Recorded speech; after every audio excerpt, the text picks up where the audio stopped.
Peggy 18.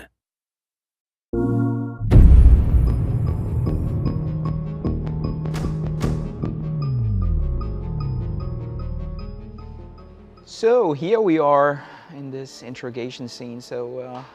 It's important to know that this is a scene that you may see or totally miss depending on how you played the previous scene.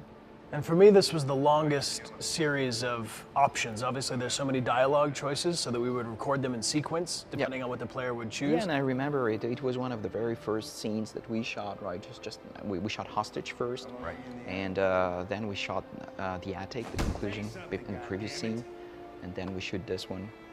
It's been quite a very challenging shooting for all actors, for you first, because there was a lot of lines, as you said. Also for Cornelius, because he had to express something without saying much at the beginning, and then he has more to say. For me, one of the more difficult things, Cornelius is such a powerful actor that I had a hard time not having an emotional response to what he was doing, because Connor, of course, doesn't feel for him at all, but it's very difficult to not be empathetic to what Cornelius was doing in the scene. Yeah, and here we see Connor trying different tactics, trying to find a way to make him talk, but Cornelius wouldn't say anything. So you try the nice way, you try the hard way, and of course this is the player choosing. Right. And here when we filmed this, there was, the set was a mesh table, so that they could see the markers through the table. Yep. His handcuffs were a piece of very soft rope, so that we had nothing reflective to mess with the markers. There was, of course, lines on the ground that would tell us where the doors were, where the mirror is, where we would look through and talk to Hank and the other detectives in the other room. And another thing we had to do was reset always the physicality, so that depending on what the player's choice would be, Connor had to return to a neutral position so that it would have a continuity between. So we would have each choice, and then the choice would kind of resolve to Connor's android listening. Yeah, and maybe we need to explain how we shoot this, because it was a real challenge for you and all actors. I mean, as we have different choices and dialogues, of course, the actor needs to shoot all lines in a row, even if there's no direct continuity, because the player can only pick up one of the many choices. So I don't know how you do to remember all these things, but you did. Repetition, over and over and over again. Yeah, you came so prepared. I mean, for this, it was really, really impressive. I didn't want to let you down, David. No, that's true. But I remember when you arrived with your notebook, where you had all the charts and diagrams and stuff, and I didn't have a clue what it meant, but it seemed to mean something to you. Perhaps Dechart means but it worked. Make charts. It worked. Yeah. It worked.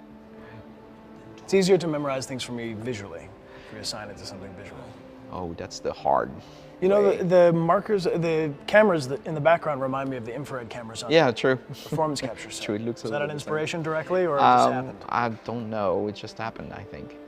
I mean, this is a big opportunity for the player to determine how they're going to start to interact with the androids. I mean, your behavior in this scene might be a good precursor to the rest of the game. Yeah, and it's a nice way to for the player to create the characterization of Connor. What kind of Connor does he want? Does he want someone who is very manipulative and very nice, or very hard? I mean, what version of Connor is that?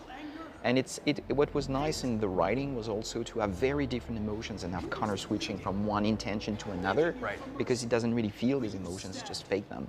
So it's like he can switch very quickly from being nice to being rude. Exactly. And the stronger those choices we made on set, the more impactful is impactful a word? The more impact the player has when they make a choice. There's more of a direction happening. Yeah, and for a scene like this, if I remember well, it took us, what, 2 days? Yeah, we shot this scene over 2 days. This was a long scene to shoot. Yeah, it's funny because the final scene is, what, 15 minutes something, and it took us 2 days to shoot the whole thing. One of my favorite things in video games is when you're designing your character. In a lot of games, at the top of the game, before you play anything, you can choose their hair, you can choose their weapons, you can build your character. And I think what's cool about this game is you take that element and you bring it over the entire script, so that in a very intimate way, you're determining not just what does this character look like, what weapons do they have, but what kind of a character does this character have, which I think is cool. So regarding cinematography, we worked quite closely to the characters, and as the tension grows, we get closer and closer. It was nice to play with the mirrors, the mirror in the back, Yeah, the amount of detail is incredible. I mean, this blew me away. I saw a screenshot of Cornelius's character that they released, and I mean, the facial animation team did an amazing job. It's very cool. Yeah, they did. This android doesn't even have a name because his owner didn't see a person in him and just treated him as an object. One of the many challenges that I have as a writer is really to write characters that will be consistent in their characterization while offering options to the player to play with the characterization and give their own version of Connor. And that's a fascinating part of the work, but it's also a very challenging one. You don't want to offer any option that would break the characterization of a character, but at the same time you need to offer enough options to the player so he feels that he can really contribute to the story. Well, that's what I was doing with mapping it out, so that you know, traditionally you have a beginning, a middle, and an end, so that you know, even if you film out of order, where the character is in their own journey. But here we have no control over how the player chooses to express Connor. So the way I imagined it was layers in Photoshop, layers, or in transparencies on an old school overhead, so that in one scene, if he's this color Connor, and in the next scene, he's this color Connor, that as the light shines through it, depending on how you've played, you might end up with a most green Connor or a most red Connor. So I felt that was very useful to you because we need to explain that we didn't shoot in chronological order. Not at all. Scenes, so we had to jump a little bit for production reasons. Right. For example, if I remember well, all the scenes with Clancy Brown were shot in a row. Right. So we had to play with chronology a little bit, and it's true that for a character like Connor, who evolves a lot and has a real arc, it was very useful to know where we were in the arc. So I felt this part of your work was very, very useful. Cool, good. I'm glad.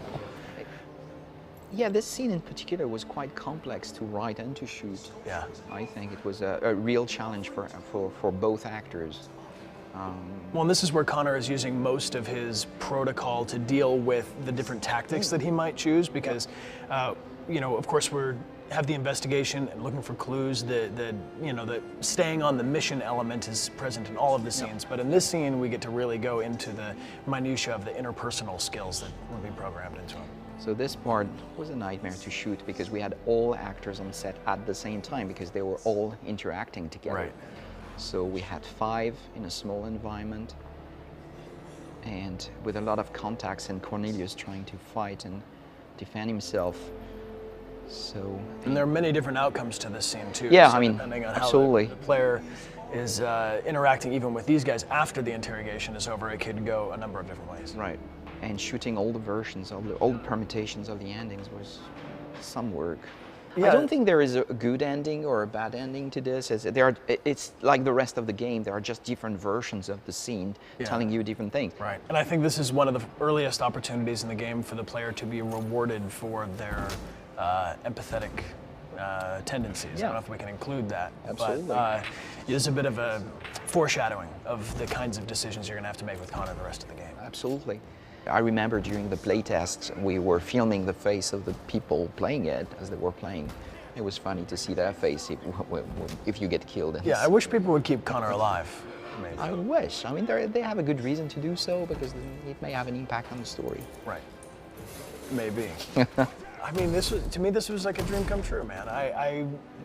Before we even met for the very first audition a long, long, long time ago, I was thinking for myself, what kind of work do I really want to do? And when I imagined performance capture and the work of Andy Serkis and other actors like him, this was something that I sort of dreamed might happen. And then when the audition came through, and then it just so happened to also be set in Detroit, which was personally very cool to me. I don't know if somebody else designed this moment, but I feel very much like this project was meant to be for the two of us to cross paths. Yeah. From my perspective, you know that you had the right cast when you can't imagine any other actor in the part. And for me, Connor, you are Connor, and I can't imagine anyone else playing this part. So I think it's pretty good cast. For the players.